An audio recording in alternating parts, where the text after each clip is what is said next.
Good afternoon, sifters. It is the week of June 22nd, 2026, and we got an action-packed episode for you today on the weekly Sift Stack. CJ is back on with his tan. Big weekend at the beach. Me, unfortunately, up in Buffalo. Still looking pale like a ghost. Still waiting for some sun. Hopefully some sun will come in next weekend. Fingers crossed. We shall see. But a lot of packed in. Got some Iran war updates. Very eager to hear about Micron stock review from CJ. This is one of the big up and rising tech companies. Now top 10, I think top 10 biggest company in the world. And for any of our hometown listeners out there, they're developing a presence, obviously, in the Syracuse area, which hopefully will be huge for the upstate New York economy. We also got first impressions on the new Federal Reserve Chair, Kevin Warsh, and as well, Alan Greenspan, one of the longest running Fed chairheads.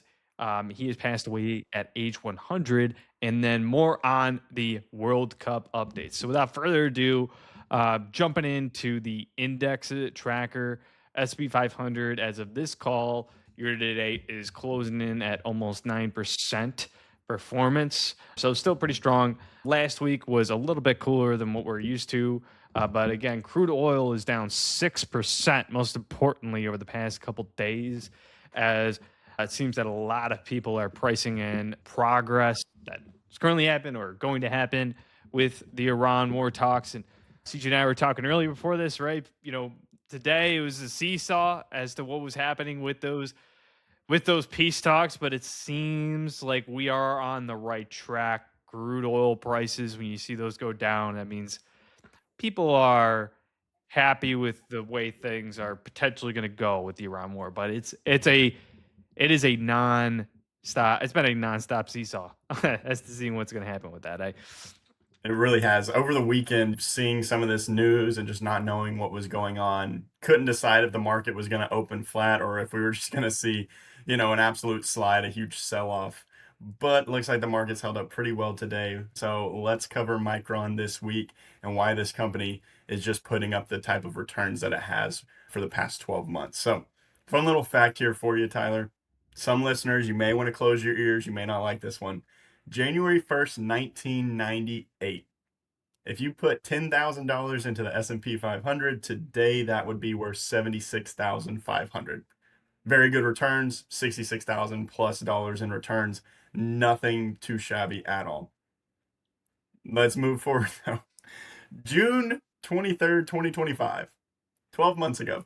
If you put $10,000 into Micron today, drumroll please, that would be worth $98,800. So kind of hurts to hear that one, looking back on it and just Just telling me I got to find that one diamond out of 500. you just got to find that one company that's going to 10x in a 12-month span, and we'll all be retired and be sitting on the beach, and Tyler can maybe get himself a tan. But it really is it's hard to fathom just how much and how quickly that these hardware stocks have surged over the past 12 months. However, this is that risk and reward that comes with investing into a cyclical industry, and especially when you're able to get it just at the right time. And bottlenecks are the pain to rapid growth. Hyperscalers are doing everything in their capacity to grow AI as fast as possible, but the hardware companies are playing hardball, and it's working quite well in their favor, honestly. It takes a lot of moving pieces, as we've talked about, from many, many different companies, right? How do you get AI to work? How do you get it together from some of the names like Nvidia and Broadcom, right? Or some of the companies like Google and Amazon, and then just the type of energy companies, right? There's a lot of moving pieces, but the one to focus on today is that piece behind the scenes is the hardware. Hardware is the integral pieces of that puzzle. And I've got an analogy to just kind of put it together as to what Micron does and why hardware is so important. So think of training AI like teaching a kid. I assume you've got a 5-year-old and you're trying to teach them just how to grow up in life. And more often than not, right, the best teacher in life is experience.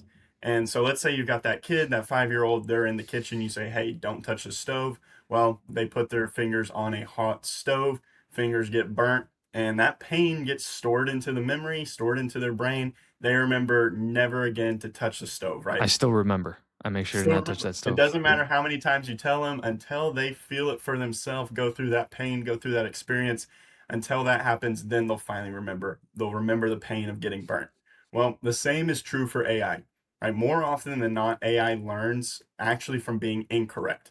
It's going to store incorrect information. It's going to store incorrect answers, and it's going to use that later to pull from so it can get it right the next time. And this is that bottleneck. This is that exact bottleneck.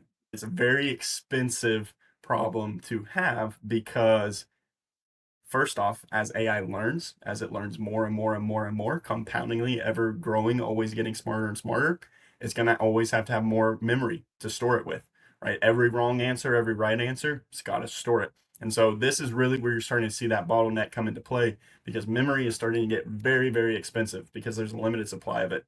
And secondly, right, just how fast and how rapid that I was saying the hyperscalers are trying to build this out, whether it's data centers, GPU clusters, neo cloud, CPUs, whatever you want to name it, everything that's getting built out day by day, it takes memory. It takes memory storage, especially these massive data centers.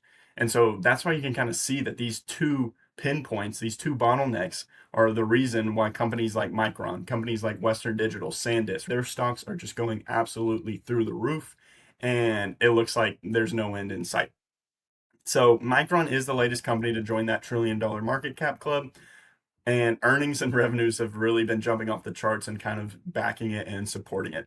Most recent year-over-year quarterly revenue is up a staggering 196%. When you look at Q2 of 2025, that revenue for that quarter was $8 billion. Fast forward 12 months later, $23.8 billion, up 200%. Right, so the market's been pricing in triple-digit revenue growth expectations as well. And the reason we want to focus on this is June 24th, this Wednesday, is going to be a very, very big day for them because they have their Q3 earnings call. And so, Tyler, just kind of a wild stat to give you and show you the growth that they've been seeing and why the market is just continuing to price in a lot of appreciation for the stock. If you were to take Micron's revenue from the entire 2025 calendar year, that would have been $37.38 billion. Wow. Now, the expectations for this Q3 revenue forecast coming up just in the one quarter, so 12 months for 2025 was 37.38. This upcoming quarter alone is 35 billion. So pretty much anticipating to cover all of 2025's revenue just this quarter alone. And so that's why you can see that these type of companies, they basically have a name your price tool at this point, Mhm. right? These companies are being the benefactor of the hyperscalers. Names like Google, Amazon, Meta, who are trying to build it out to become the really profitable ones in the end, are the ones paying for it right now. They're paying up front. We have capital expenditures that we've talked about for many, many months now of hundreds of billions of dollars from each of these companies, uh, potentially forecasted to be in the $1 trillion mark in the next few years. These infrastructure plays are getting the funding. And right now, that funding is going into the hardware. And so they're paying for it because if they want to Mhm. be able to reap a benefit for it, they're going to have to pay for that precious memory that they need.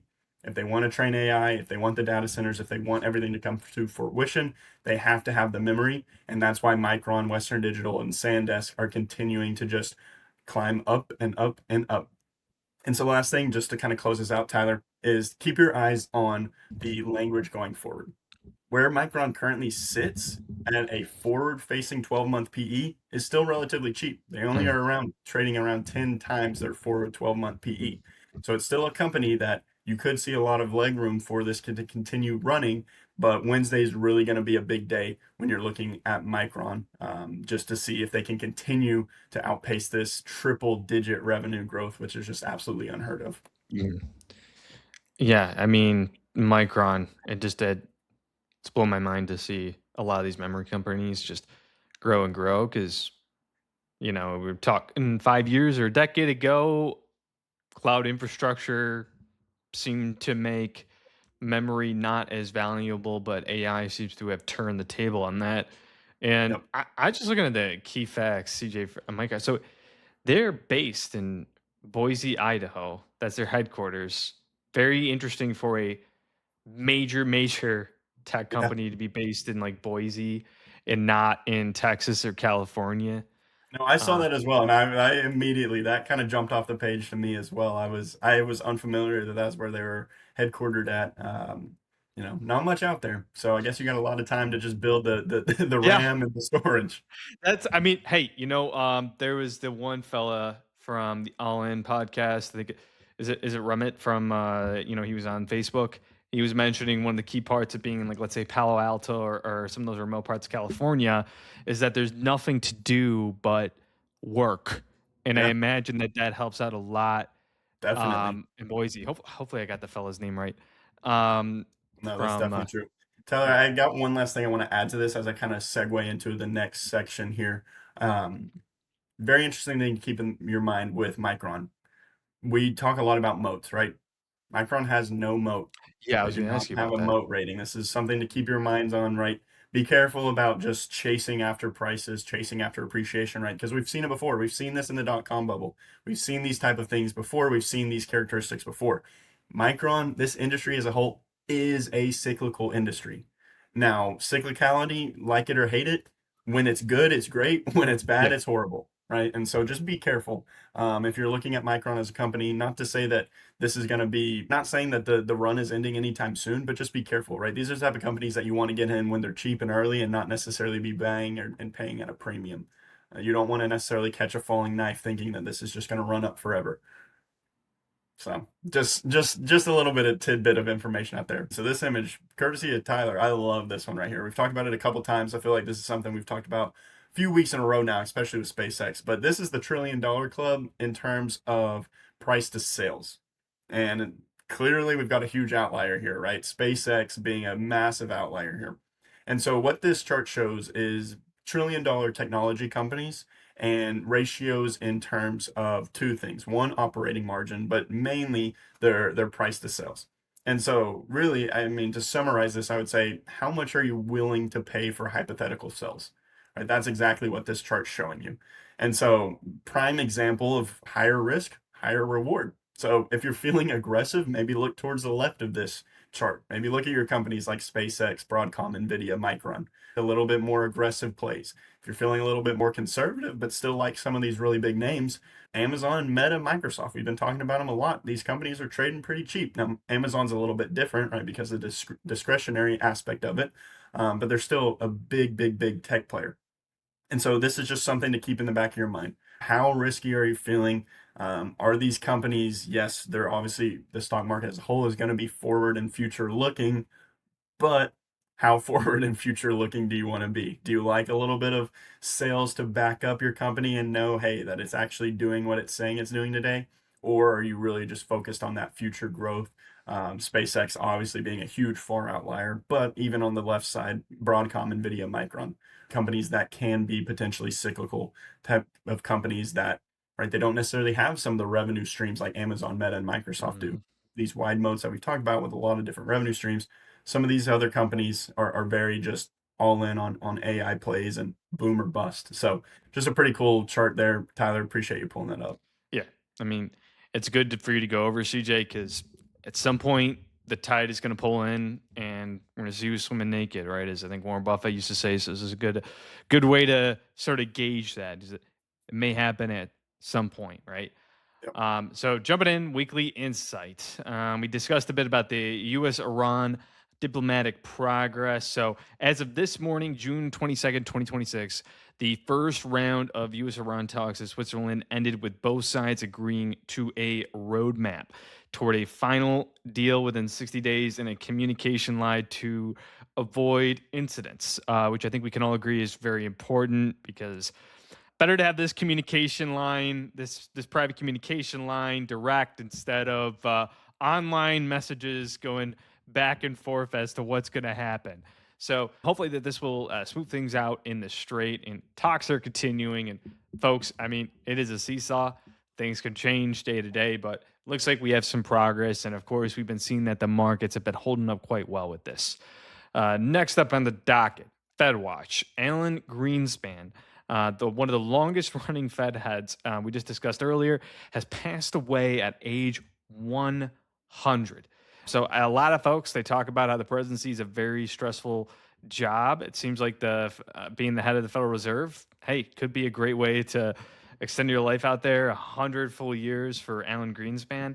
And the new Fed chair, Kevin Warsh, he is looking to openly model himself on Alan Greenspan. So Kevin Warsh, he was sworn in on May 22nd after the narrowest confirmation in Federal Reserve history.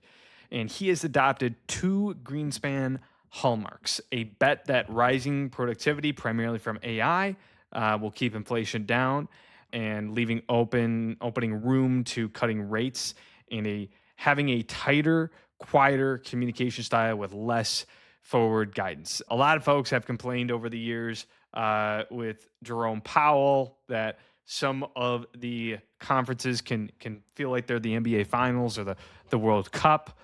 Me personally, I was a fan. I mean, I looked forward to those, but I can see both ways that maybe there aren't as necessary to have a conversation about what's going on that frequently. Just like you're going to talk about the market going up and down week to week or day to day. Is there going to be that many tremendous changes? But here, a couple of the other aspects of Greenspan's legacy, right? It cuts both ways. So he is credited for the 1990s boom for internet technology companies, all across the board, an incredible labor market. But he's also blamed for the deregulation behind the 2008 crisis. So we have a mix of those two things. And I think he was Fed chair from probably starting around 87 through the late 2000s. So very long time, had an incredible impact on the Fed, and is also seen as a model for the current Fed chair. So right now, we also took a look at the Fed Watch.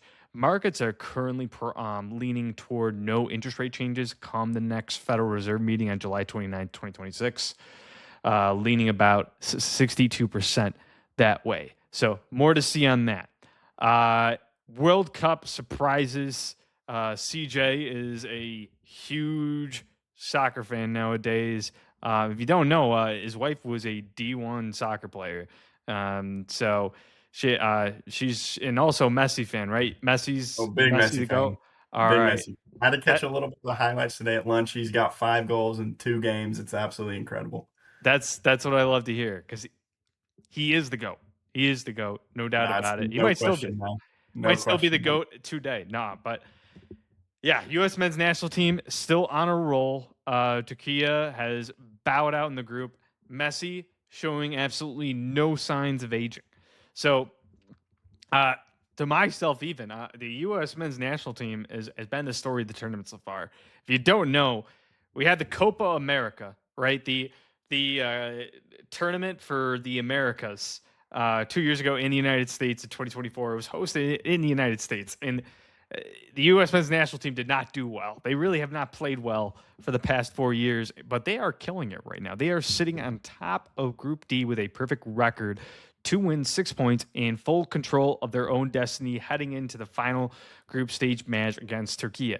Now, again, too, this is the first time I think the U.S. men's national team has had 2 wins in a World Cup. So we're going on full bore here. I'm loving it. I'm loving it. And in a stunning twist within that same group, the group favorite, Turkey, crashed out early, bottoming out at 0-2 right now. 0 points after a campaign few saw collapsing this fast. And in Group J, Argentina looks every bit the defending champion, the contender, at 2-0. Messi showing 0 signs of slowing down, still orchestrating the attack, proving that age hasn't dulled his edge one bit. So I'm loving this World Cup so far, and it's just we still got a long ways to heat up, but happy to see Messi I, still I going just strong. I just got to throw it out there. I mean, full port USA all the way, but close second for me right now is Cape Verde. I mean, they are just absolutely the team of the cup. I think everyone in the world is pulling for them. Big game against Saudi Arabia coming up this week. If they can win that game or potentially even draw, they're into the knockout. So big Cape Verde fan here. Hey, and a lot of people, is it that goalie of Cape Yep. Verde? He Yep. got what, like 10 million social Yep. media followers. Absolute beast right there. Seriously is. Seriously. Well, hey, poll question coming up. CJ, I want to know, what do you think? Will the Fed cut interest rates this year with the new leadership? Is that a yes? Do you think they'll remain stable, or will they rise? What are you thinking here, CJ? I like this because what you had said, I was going to comment it on it. I like what Warsh did. I like how he came out. I like how, first off, personally, I really want Trump to just let him do his thing. I know he said he did. I know that Trump's probably not terribly happy at the moment, but I think Trump needs to just give him his space, let him run his course, let him have control. 100%. So if we can get that to stay, I think Warsh is going to be really good because again, I agree with you. I like what he's saying. He's taken a very, old school approach, and he's making a few changes and getting back to where, like you said, it's not necessarily game 7 of the NBA finals, right? And not putting quite as much forward looking guidance out there as a lot of many people want. And maybe, that disrupts the market a little bit in the short term and makes people a little bit more, makes it a little bit harder to gauge exactly where the Fed's going to be moving. But I like that. And I want him to be able to kind of run his course and lead it how he sees fit. So with that, I still think he is going to get that rate cut in there before the end of the year. Wow. You think I do. I wow. I I lean toward remaining stable. I just have a very hard time seeing, I it. don't disagree. I don't disagree. I I, definitely think and understand why the odds are for things to remain, but I think he's gonna get us a cut in there before the end of the year. yeah, I mean, well, number one, I don't think they can rise. I don't No. think the economy, uh, the working American people can handle an interest rate Yeah. rise. But at the same time, when I see the inflation numbers, not just currently but projected, Yeah. and also the labor market being relatively steady, it's hard for me to envision the rate cut. But at the same time, with the way Kevin Warsh's philosophy is in terms of keeping the hand close to the vest, that that could potentially happen. But we'll have to see how it plays out. I lean toward remain stable. Only time will tell. Uh, so we shall see. We shall see on that. Next up, last week's poll results. CJ, you went out on this. Who will win the World Cup? And most of you voted for other. 36% of the sifters went for other. I wish I knew what team it was. CJ, you called Yeah. Germany, right? I did call Germany. Not gonna lie, maybe switching tides here. I'm liking the Netherlands. Have you watched them at all? I haven't caught the Man, Dutch at all. the How the Orange Flying Dream Dutch been Team. doing? They're killing it. Wait, did they But beat? no, They beat Sweden, right? Sweden 5-1. Yeah. Yes. Yeah, I was surprised by that result. I was not. Yeah. I was No, expecting I that to wouldn't be either. closer. I thought Sweden was gonna perform well, but they're looking pretty good. I saw Schlatten. He looked a little bit caught off guard by that result, but Yep. I mean, shoot, that's theirs. And number two, and maybe this is the American bias of the sifters. Little The hometown cooking. second favorite, the red, white, and blue USA. 27% voting for USA. That would be huge. I mean, this would be like the Man. 1980 USA hockey team winning gold medal. Uh, that would be a huge upset. I mean, I hope it happens. I hope it happens. I think they're going to still probably do better in this world. I mean, they've already done better in this World Cup than any of the Yeah. others. So we shall see. And big question now for you, CJ. We had somebody a little bit disgruntled, I think, Sifter disgruntled with one of your content here. This was on your clip, 46 trillion transferring to Gen X and millennials. And this is from Malimit X King from YouTube. That's where you're wrong, little baby boy. Let me tell you about a little something called a reverse mortgage in end of life care. What's your rebuttal here, Oh, CJ? man. I First had to off, I give him love a it. I had to give him a like on this. I love the controversy. We love it when you guys throw out controversial comments on this. So just keep it coming, please. I love it. First off, I totally agree on end of life care. I mean, that is something that is absolutely brutal. I've seen a couple of my grandparents have to go through it and deal with it. And I mean, genuinely, nothing will drain your reserves like some end of life care. It's honestly sad to see, but I definitely agree with that. It's very expensive, very pricey. Reverse mortgage, I don't know. I'm not very swayed on that one. I've got more conviction towards the end of life care maybe disrupting that. I looked at the figures. Currently, there's $64 billion in outstanding reverse mortgage balance, so that's not enough to move the needle for me. But end of life care, definitely. That is something I've definitely seen in my own life wind down some account balances for sure. So I still think, even if it's, you factor both of those in, there's going to be a lot of assets transferring. There's going to be multi-trillions of dollars transferring. And we'll just have to see which brokerage and what platforms are able to take advantage. Yeah. Well, hey, you shut him right down. No, but We'll no, see. end of life Hopefully, care is hopefully we'll is a reply back. tough one. It's Yeah, like I've seen it in my family too. It's yeah. not easy to come across. Quote of the week from Micron CEO Sanjay Mehrotra. I love it. Short and simple. Without data, there is no AI. It's exactly what I was just saying. It is literally the bottleneck. Memory, MRAM, all these things are the bottleneck to AI. If you want, and if you're a hyperscaler and you are saying, hey, we're going to put trillions of dollars into it, you got to pay. You got to be able to pay up for the memory.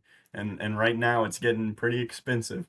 And so I think that these companies are going to continue to see some big revenues continue to climb. I've seen some forecasts Mhm. out to about 2028, it looks like, where these revenues are going to continue to climb and then finally kind of start to settle off a little bit, right? Because that's where CapEx is forecasted, that growth, that Mhm. infrastructure start to settle out. But it's hard to say that not over the next 12, 18 months that these companies are not going to continue to really be profitable for it. So with all that, like I said, as always, we appreciate everybody for tuning in to this week's episode of the Weekly Sift Stack. Let us know your thoughts on Micron.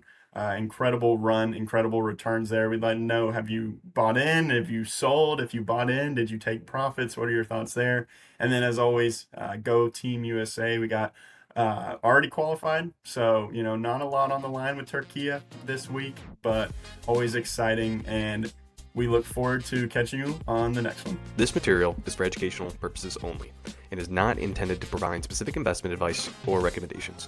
Investing involves risk, including loss of principal.